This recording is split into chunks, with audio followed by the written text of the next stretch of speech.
Olá, estamos começando um novo episódio do Observatório da Cultura. E hoje nós vamos refletir sobre como as ações locais podem até inspirar soluções globais. Você acha que isso é possível? Tem alguma coisa aí na sua comunidade que pode servir de bom exemplo para o mundo? Quem diz que sim é o Jean Ferreira, do Gueto Hub e da COP das Baixadas, lá na periferia de Belém. Ele traz os exemplos dessas duas iniciativas e como isso envolveu autoridades e foi parar em outros cantos do mundo. Fique com a gente, o programa está começando.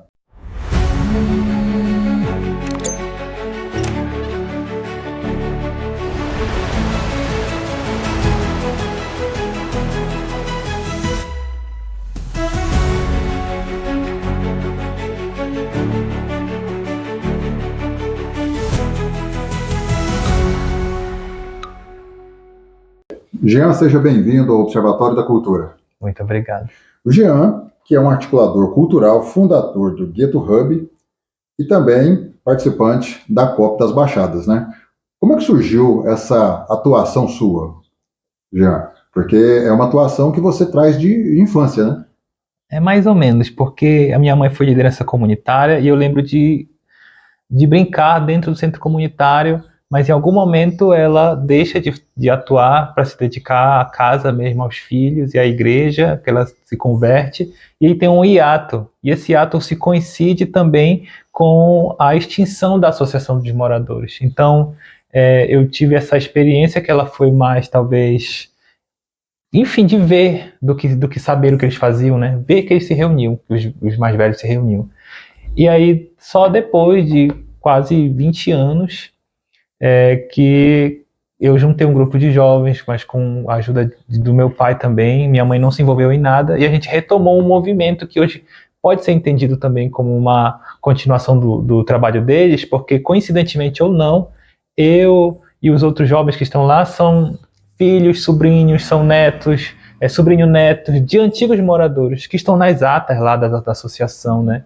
Então nós somos uma segunda geração, uma terceira geração de uma galera que veio antes e que está fazendo uma outra coisa e que talvez esteja fazendo oitavas a mais do que eles fizeram, porque eles sedimentaram algo. Por exemplo, antes eles estavam lutando por coisas básicas, tipo água encanada, energia elétrica, que não tinha, linha de ônibus não passava lá. Para quem não conhece, essa história acontece no qual bairro de Belém? No Jurunas, em Belém do Pará.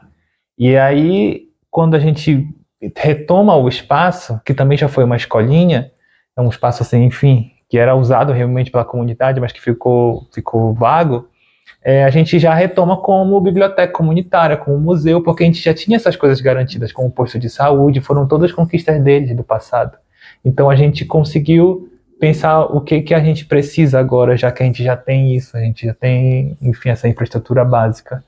E como é que foi isso de um movimento comunitário de um bairro e que de repente vocês ganham espaço numa discussão que é global, a COP, cria a COP das Baixadas? Como é que foi isso?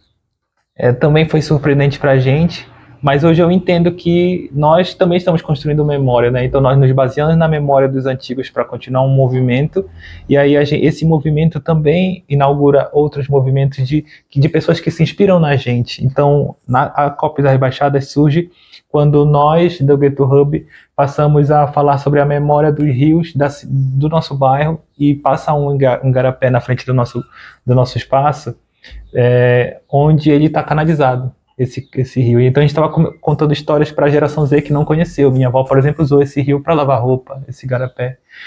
As pessoas utilizavam ele no passado. Eu cheguei a ver ele com margens de árvores, e hoje ele está taludado, né? Concretado, retificado, não é mais sinuoso. E a gente contando sobre essa memória, chamou a atenção de ativistas que estavam vendo que a gente estava falando de um tema que também conversava com o meio ambiente. E aí eles começaram a provocar a gente, dizendo que a gente era ativista. E quando eles falavam da gente, falavam os ativistas. Vocês não se consideravam ativistas? Não. Podia ser até da cultura, porque a gente começou um movimento que não tinha biblioteca, não tinha museu, a gente começou a fazer. E o foco não era ambiental? Não, era ambiental. Mas eu falei, ativista climático, ativista ambiental. E aí ele falou, sim, vocês são, mas por quê? Porque vocês estão falando de racismo ambiental. Eu falei, mas a gente nem sabe o que é racismo ambiental, como a gente está falando de racismo ambiental? E eles começaram a explicar sobre essa diferenciação de tratamento de diferentes territórios. Isso se chama racismo ambiental, quando um determinado bairro falta água, falta luz, e passar um mês sem receber assistência, e o outro, que é no centro da cidade, sei lá, fura um buraco no meio da rua, no outro dia já está consertado. Existe uma diferenciação ambiental mesmo, assim, esse lugar é tratado melhor, né?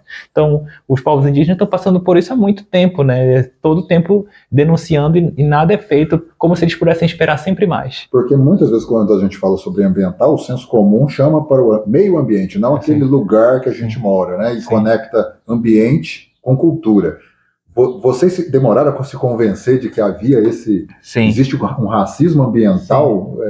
Era só uma questão semântica, ou vocês se identificaram rápido com essa descrição deles? Não foi rápido, não foi nada rápido, porque a gente também tinha essa impressão. Embora a gente more na Amazônia, quem mora nas cidades amazônicas, até um tempo atrás, uns 4 anos atrás, tinha medo de falar assim, eu sou amazônida, porque eu moro na cidade, e a Amazônia é a floresta. Tinha esse pensamento, inclusive, em quem morava lá. Até porque Belém é uma metrópole, né? Muito grande, né, por sinal.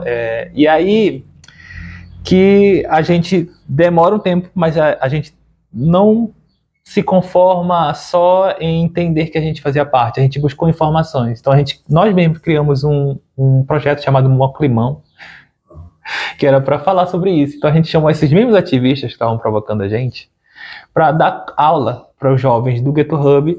E a gente, que era os coordenadores do projeto, né, eu, a Ruth, a gente sentava junto com os jovens, porque a gente não sabia nada. A gente também estava aprendendo sobre... Aí a gente aprendeu o que era justiça climática, né? A gente aprendeu o que são esses termos que se conversam nas COPs, e aí a gente acabou entendendo o que era a COP. Só que do jeito que elas falavam como se a COP já estava na sua 26ª edição, já tinha acontecido a de Glasgow, e pouco tinha se avançado na ambição climática, né? Existem os acordos macro, né, tipo Acordo de Paris e tudo, mas em geral os países estão muito ainda engatinhando sobre as medidas que realmente precisam ser feitas. Ele falou assim, então por quê? E elas falavam que a incidência nesses espaços, a sociedade civil em geral, era muito limitada. Quando elas conseguiam um momento de fala, pouca gente estava lá para escutar também. Então a gente ficava assim, então por que vocês estão insistindo nisso? Vamos criar a nossa própria COP, né? Tipo, uma energia, né, de jovem mesmo, que a gente ainda tinha, né, naquele momento de fazer absurdos, mas que são, no final, são absurdos positivos que vão chegar em algum lugar. Porque realmente é muito frustrante esses eventos, normalmente, a parte que envolve as grandes autoridades, lota, tem cobertura de imprensa, e com o propósito de que vai ouvir a sociedade. Quando chega lá o evento da sociedade, no final do evento, sobraram os gatos pingados sem visibilidade, né? Sim. Isso é frustrante. Isso é frustrante.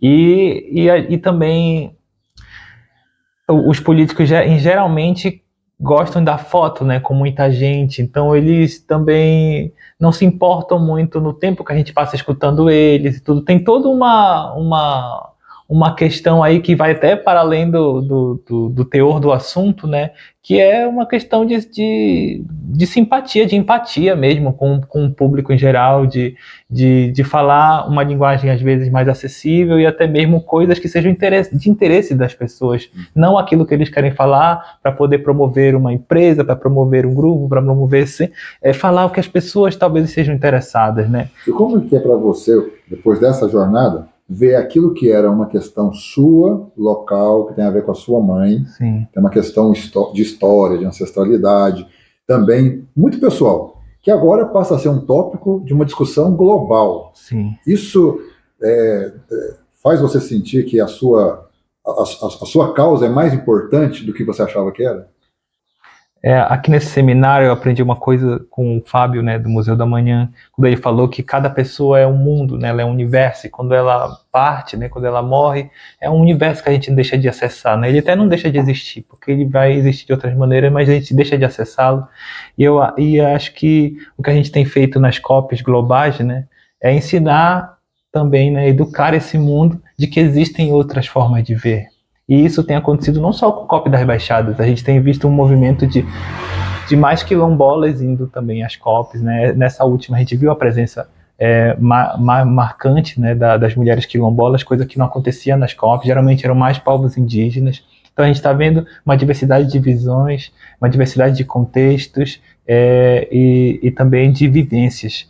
Então a COP das Baixadas, quando ela faz a sua versão, ela também adapta o modelo que existe para um modelo mais que se adeque mais a gente, né? Como eu falei assim, se a gente está criticando isso, a gente não pode fazer igual. Então, vamos fazer uma COP onde a gente convida os políticos, os gestores, mas eles não falam, só o povo. E aí foi um grande, assim, colocar uma autoridade muito grande em cima do evento para poder convidar eles, assim, olha, é a COP da Rebaixada, é um evento assim, assim, assado, para fazer eles virem, se interessarem. Antes da gente aprofundar nisso, vamos explicar então para quem está assistindo o que foi a iniciativa da COP das Baixadas. Como é que jogada foi essa? Sim, a COP das Baixadas surge com a inquietação das ativistas, né, de falar que era um lugar muito excludente, então a gente pensa assim, então vamos fazer a nossa própria COP. Mas o movimento nosso, do Ghetto Hub, do centro comunitário. Que não é um evento da COP oficial. Não é. Era inclusive anti-ONU naquele momento, assim, totalmente anti-ONU. E aí, um evento que era para se chamar COP da Baixada dos Jurunas, a gente começa a articular ali no nosso bairro, as ativistas veem aquilo e falam assim, nossa, isso que vocês estão fazendo é muito bom, é muito revolucionário, assim, vamos ampliar isso. Foi principalmente a Joyce Cursino, da Negritac, ela falou, vamos fazer uma coisa para a cidade toda, convidem as outras organizações, e aí a gente, todas que passavam na nossa mente, assim, que falavam de clima, ou que estavam que nem a gente, falando de clima sem saber, falando de memória de um rio, falando de, enfim, de problemáticas de periferia, assim, relacionadas a isso, convidamos também para criar isso, para construir isso. Então foi uma construção coletiva. Essas peças formaram um quebra-cabeça que formam todos. Sim, e aí deixou de ser COP da Baixada dos Jurunas para ser COP das Baixadas, desde a sua primeira edição. E aí esse formato era esse, onde a gente fez uma desconferência, onde as lideranças comunitárias, que foi o foco principal na primeira edição, estavam sempre com o protagonismo. Sempre eram elas as primeiras a falar, sempre eram elas que tinham todo o tempo do mundo. E como é que foi a jogada para colocar a autoridade lá dentro para ouvir? Acho que a pomposidade que eles esperavam, a gente deu, assim, tipo, ofícios, o que tinha, uma formalidade. Excelentíssimo, não sei o que, a comunidade te espera, não sei aonde, não sei o que. Então acho que a gente conseguiu fazer com que todos eles viessem lá e achassem que todos eles eram muito especiais. E aí, o representante do estado está aqui, mas ele pega a surpresa de ver o prefeito também. Fala, você também, vocês estão todos numa mesma armadilha. E eles ouviram? Eles ouviram. E falaram? Eles falaram no final. Falaram menos que ouviram dessa vez. Sim, que é isso. Olha, eu falo, olha, se der tempo você fala. Não é garantido. Eles se sentiram um pouco como o cidadão se sente nessa situação, né? Sim. Quando você olha isso e a gente conta aqui e ri, foi uma pegadinha, né? Mas tem efeito prático? Tem muito efeito prático. Acho que aquele primeiro momento também não era para isso exatamente, ele também era educativo, ele era muito formativo, porque em 2022, quando a gente começou esse movimento, as pessoas não sabiam o que era uma COP, não sabiam também o que eram mudanças climáticas. Então, nosso foco também era muito de informar as pessoas que a gente precisava antecipar esse assunto nas periferias para que a gente não seja pego de surpresa. Porque lugares que estão mais resilientes, né, que já têm uma infraestrutura, eles dão respostas melhores, e essas pessoas, às vezes, que têm até mais poder aquisitivo, elas podem, inclusive, sair desses lugares e depois retornar, que não é o caso das periferias. Então, a gente começou a falar sobre isso também, essa é uma outra parte, a parte mais formativa. Essa parte da pegadinha aí, depois que é executada a primeira edição, ela acaba virando um instrumento de advocacy. Eles entendem que olha só o poder que a COP das Baixadas tem de mobilizar o povo e o governo. Ficou oficial. Ficou no canal oficial da comunidade. Da comunidade. Na cidade ficou como se fosse as referências de pessoas que estão falando de clima e conseguindo colocar todo mundo para falar sobre. E aí quando a gente passa também a ser visto nacionalmente, tem algumas matérias, e a gente começa a ser também sendo enxergado nacionalmente. E por isso a gente passa aí também para eventos como a COP, nesse caso foi a COP do Egito, a primeira COP que a gente foi. Você foi? Eu fui, mais algumas pessoas foram. E que estavam procurando mais diversidade, né? Não tinham muitas representantes de periferias, principalmente da Amazônia, para falar outras realidades daquilo que a gente estava passando. Que a COP é, sobretudo, sobre prioridades. Tudo precisa ser falado, mas tem pessoas que estão morrendo antes mesmo do agravamento final, assim, da coisa, assim, do agravamento máximo. Então as pessoas estão morrendo, às vezes por violência, por um monte de coisa. Enquanto está se falando sobre reduzir energia, tem pessoas que nem tiveram acesso à energia. Então esse debate, ele é muito complexo e ele fala muito sobre justiça o tempo inteiro. Então acho que a gente também passou a aprender o que a COP da ONU também está fazendo e tentando, até então, agora a COP deixou de ser uma coisa anti-ONU para dialogar também. A gente passou a ser um agente importante. E na COP 27 foi informado, né, o presidente Lula, com a influência que ele estava naquele momento, falou: olha, vocês precisam conhecer a realidade da Amazônia e talvez uma próxima COP possa ser no Brasil, ou quer dizer, num país amazônico, né? Então o Helder Barbalho, que também estava com a liderança lá através do consórcio da Amazônia, também pleiteou aquilo e acabou a COP indo para nossa cidade. E aí qual era o único grupo organizado ali naquela região que falava de clima? Então a COP das Baixadas também recebe um foco muito grande, assim, máximo, assim, de responsabilidade, porque existe toda uma movimentação em torno da COP que não são só as negociações, inclusive políticas. Por exemplo, são lugares tão inacessíveis que às vezes ativistas e pessoas que têm algum projeto de lei vão até a COP e como os governos se surpreendem por ver a pessoa ali e falam: você está aqui na COP, você é importante, eu vou assinar aqui que você está, vamos tirar foto e tudo. Então acelera muitas agendas também. Também outro tipo de oportunidade é que lá estão todos os empresários. Esses empresários eles não estão lá preocupados às vezes em fazer medidas certas, eles estão lá para fazer negócios. Tanto é que a delegação de petroleira, né, do lobby do petróleo, é muito maior do que muitas delegações. Ela foi a 5ª maior delegação, se fosse considerado um país, nessa última COP, né? Então eles estão lá em peso e eles não estão lá exatamente para saber como se adequar. Eles estão lá para fazer negócios. Imagina, estão todos os chefes de estado lá, é a oportunidade única, está todo mundo junto, vamos fazer mais dinheiro.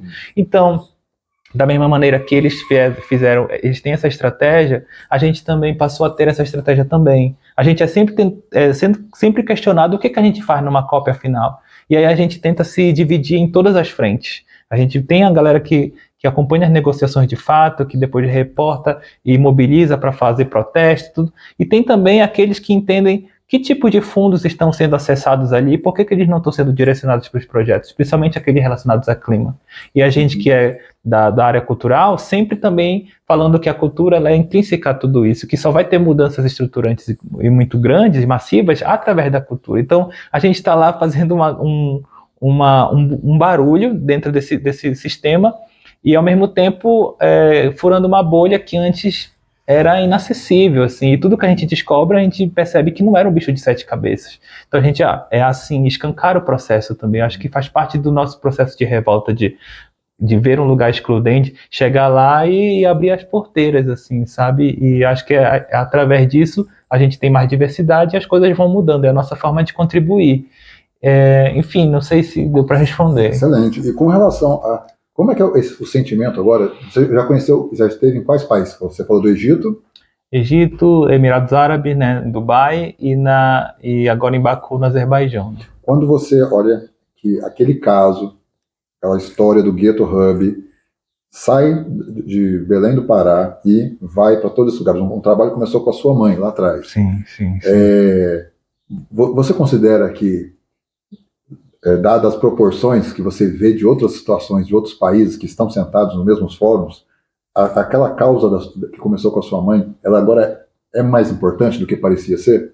Com certeza. Acho que é inversamente proporcional, né? A cada vez que a gente vai chegando mais longe em algum lugar, a gente percebe o quanto todo o passado foi mais importante, né? Tipo, quanto mais antigo ainda, quanto procurar o pontapé inicial, né? Aqui olhando o livro do Grupo Pontapé, né? Tipo, o pontapé inicial foi muito mais importante ainda, né? Aquela coragem daquelas pessoas ali de não se contentarem com o que estava lá e falar assim: não, nós precisamos de iluminação, nós precisamos de energia elétrica, e a mesma coisa a gente está fazendo agora, e com certeza isso é um estímulo através do exercício que eles fizeram antes, né? Acho que é por isso que hoje em dia, quando eu vejo jovens que as pessoas cobram a atenção deles, assim, falam assim, esses jovens estão aqui, mas eles não querem se engajar, mas eles estão lá. E acho que o nosso aprendizado, ele nunca é só com as palavras, ele é o que a gente está vendo, ele é todo uma visão periférica, é um pensamento periférico, é tudo ali que a gente está sentindo. E quando essas pessoas que estão na direção das coisas saírem, não tem como essas pessoas que estavam lá, que aparentemente não estavam ligando, não fazerem nada. Elas estão sendo afetadas, está todo mundo sendo afetado. Então, acho que isso é talvez um conselho que eu dou assim, para quem esteja desmotivado por algum trabalho que parece que não está dando fruto, que parece que não vai ter sucessão, que parece... Não, você continua, porque as pessoas estão sendo afetadas mesmo que elas não falem. E voltando agora do global para o local, que aprendizado que voltou lá para o bairro e que foi captado dessa volta ao mundo que a Copa das Baixadas fez, que o Ghetto Hub fez? Com certeza. Acho que a gente acabou trazendo atenção para centros comunitários, associações de moradores, que antes eram vistos como território. Sempre tem a ONG e o território.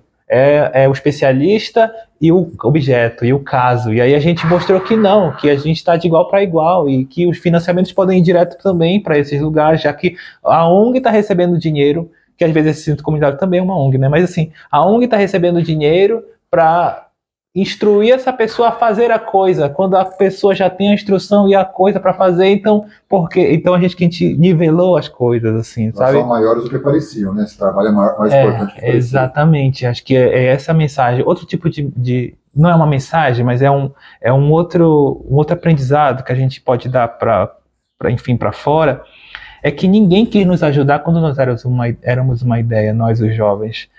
Mas todos que a gente pediu ajuda antes apareceram depois que a coisa estava pronta. Ou seja, fazer poder, o poder mesmo, construir esse poder através da união, faz com que você seja visível, você seja visto. Então, conforme a COP das Baixadas foi conseguindo aglomerar essas pessoas, eu acho que isso muito tem a ver com a energia que elas dão através da esperança. Poxa, eu confio em você. Eu acredito no que vocês estão fazendo. Então é mais uma pessoa, já são duas, é o dobro. Então é muita energia que as pessoas vão acumulando e isso vai chamando a atenção das outras pessoas. Então, mas é muito difícil ter a empatia desses grupos que já têm poder, porque eles não estão ganhando nada com isso. Então eles não estão fazendo porque vocês não vão me dar visibilidade, vocês não são ninguém, vocês só estão com uma ideia, me mostra alguma coisa. Então a gente também dá esse conselho assim, de as pessoas terem muita coragem e inclusive de anteciparem aquilo que elas vão fazer. Por exemplo, se elas vão fazer uma ação de memória sobre um trabalho que era de uma avó, que ela tinha uma história muito específica que acabou virando uma lenda na cidade, mas que estava esquecido que foi essa avó que deu isso. Eu estou tirando da cabeça agora. Em vez de dizer que isso é só um trabalho pontual, você chama de museu. Nós estamos inaugurando um museu, que é o primeiro museu que não sei... Esse antecipar das coisas, que é muito que todos os outros estão fazendo. Os empresários às vezes estão falando que vão fazer isso e isso antes de ter o dinheiro para a coisa, né? As imobiliárias estão vendendo apartamento antes do apartamento existir, então a mesma coisa a gente tem que fazer. Que é vender melhor a ideia. Vender melhor a ideia e antecipar, porque se você perceber, logo depois de fazer isso, você acaba virando um museu de fato. As coisas vão andando para aquilo. Isso tem a ver com sonhar, né? Que já projetar o sonho que você quer realizar. É verdade, me lembrei de novo do Fábio, né, do Museu da Manhã hoje. Você realmente tem a ver com esse antecipar mesmo o futuro. Porque isso motiva as pessoas, né? Isso aglutina as pessoas em torno da causa, né? Isso aglutina. A gente do Ghetto Hub também foi uma outra criticazinha, né? A gente chamou de Hub, baseado no Hub de São Paulo. Para quando eles vissem assim, falar, nossa, tem um hub em Belém, mas esperando aquele hub tecnológico das startups. Mas não era algo oco também, não era só o nome, porque o hub foi montado com uma sofisticação também para aquela comunidade, não foi uma montagem qualquer, né? Mas a gente chamar de hub foi um posicionamento político de dizer que biblioteca e museu são tecnologias. Que os hubs geralmente estão associados à tecnologia da informação, como se eles fossem mais avançados, ultra tecnológicos. E é uma questão só semântica, né? É, exatamente. Então a gente meio que gosta de fazer esse tipo de provocação. Muito obrigado, Jean Ferreira. Excelente exemplo para quem trabalha com cultura na localidade. Seja sempre bem-vindo aqui no Observatório da Cultura. Nossa, é uma honra para mim. Não vejo a hora de assistir esse programa e também interagir com todo mundo.